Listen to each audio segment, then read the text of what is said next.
Hello guys at welcome back sa aking YouTube channel. For today's video ay ituturo ko sa inyo kung paano mag-upload ng passport picture sa inyong e-registration account gamit ang inyong cellphone. Para sa marami pang tutorial videos, huwag kalimutang mag-like, share at subscribe sa aking channel. Kailangan po ay meron na kayong nakasave na passport picture sa inyong cellphone. Pero kung wala pa naman, pwede nyo namang ipascan yan sa mga computer shops. Tapos ipasave nyo at ipasend nyo sa inyong Gmail address or any email address. Yung active email address po. Tapos tsaka nyo isave sa inyong cellphone. May nakasave na akong passport picture dito sa cellphone ko. So i-open ko na yung aking e-registration account. Ayan, makikita nyo wala pa akong passport image dyan. So, itap natin yung attach passport. Dito makikita nyo ang image specifications. First page of passport, less than 2 MB, JPG or JPEG file. Tapos, image should be clean and clear. Okay, so, i-check ko muna yung aking picture kung pasok pa dun sa requirements. So, pupunta ako dun sa aking documents. Tapos, open natin ang photos.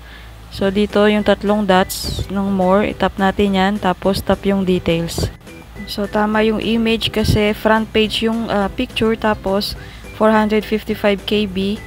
Ang required po ay 2 MB, tapos yung kanyang format ay JPG. So, pasok sa requirements. Start na nating i-upload.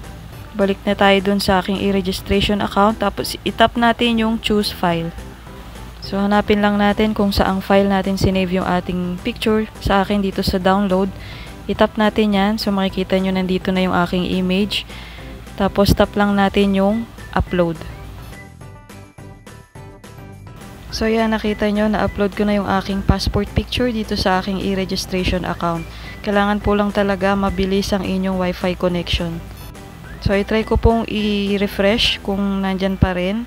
So yan, nandyan na po talaga, naka-upload na siya. Ilalog out ko rin po yung aking account at ilalog in para make sure na na-upload na talaga yung aking picture.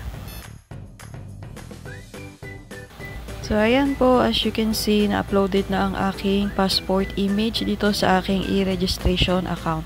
Sa susunod na video ko naman ay tuturo ko sa inyo kung paano naman mag-upload ng inyong profile picture. So hanggang dito na lang po ang aking video. Sana nakatulong ito sa inyo. Huwag kalimutang mag-subscribe at i-click ang bell button para laging updated sa mga bago kong videos. Salamat!